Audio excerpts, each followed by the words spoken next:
యేసును విశ్వసించిన నీదే, ఆమేన్. మనదే. మనదే. హల్లెలూయా. హల్లెలూయా. ఎంతమంది దేవుని ప్రేమిస్తున్నారు వారందరిది.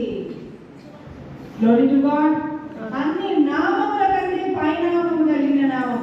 ఇన్ని రోజులు నీ జీవితంలో గొడ్డుది అని ఒక నామం ఉందేమో, ఈ రోజు నుండి ఏమంటున్నారు? సంతానం కలిగిన తల్లి అని పిలుస్తారు. ఆమేన్. ఆమేన్. అబ్బా బలహీనరాలిది అని పిలుస్తున్నారేమో, అయితే ఈ రోజు నుండి ఆయన ధనవంతురాలు అని పిలువబడతారు. ఆమేన్. ఆమేన్. కాబట్టి ఈ రోజు ఎప్పుడు ఏపు ముఖంకి ఆయన ఒక పేరు బిరుదొచ్చింది అనుకుందాం, లోకం ఇచ్చినారు అనుకుంటున్నాను. కానీ ఈ రోజు నుండి నిత్య సంతోషం ఆయన కుటుంబంలో ఉంది అని నీకు బిరుదు ఇవ్వబోతున్నాడు దేవుడు. హల్లెలూయా. హల్లెలూయా. నిత్యమైన కృపను విడుదల చేయబోతున్నాడు. హల్లెలూయా. హల్లెలూయా. పోతున్నప్పుడు ఏం కొట్టవేసి ఏమి ఇవ్వబోతున్నాడండి? ధనాన్ని ఆశీర్వదించబడిన వారు. స్తోత్రం, స్తోత్రం, స్తోత్రం. హల్లెలూయా. హల్లెలూయా. సో అన్ని నామాలు ఏముంది నీ పేరు నీ జీవితంలో అన్ని ఈరోజు ఇప్పుడు మీకు టైం ఇస్తాను. ఒక పేపర్ మీద రాసుకోండి, నాకు ఈ నామం ఉంది, ఇది క్యాన్సల్ చేసి ఈ నామం వచ్చిన ఆమేన్. దరిద్రంది అని అంటున్నారు ప్రభా, ఈ రోజు నుండి అదృష్టవంతురాలని పేరు వచ్చినట్లుగాక.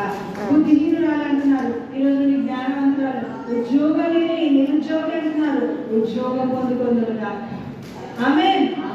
సో ఇలా వేరియేషన్స్ అన్ని నీకుంటున్న ఓల్డ్ నేమ్ ని కొట్టివేసేసి న్యూ నేమ్ పెట్టకపోతున్నారు. ఎందుకంటే పాతవి గతించలేదు, సమస్తము నూతనమాయను.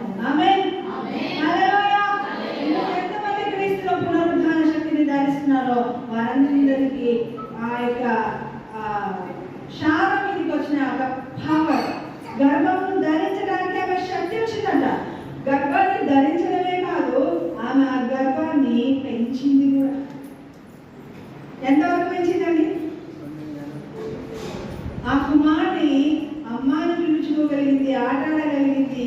ఆ కుమారుని బలివ్వడానికి విధేయత చూపించగలిగేటంత విధేయుగా పెంచింది. చాలా గర్భం, చాలా అద్భుతమైన. వాళ్ళ నాన్న వృద్ధుడుగా ఉన్నప్పుడు, అయ్యా గొర్రెపిల్లలుగా పండుకో అన్నప్పుడు, నేనెందుకు పండుకోవాలి నాన్న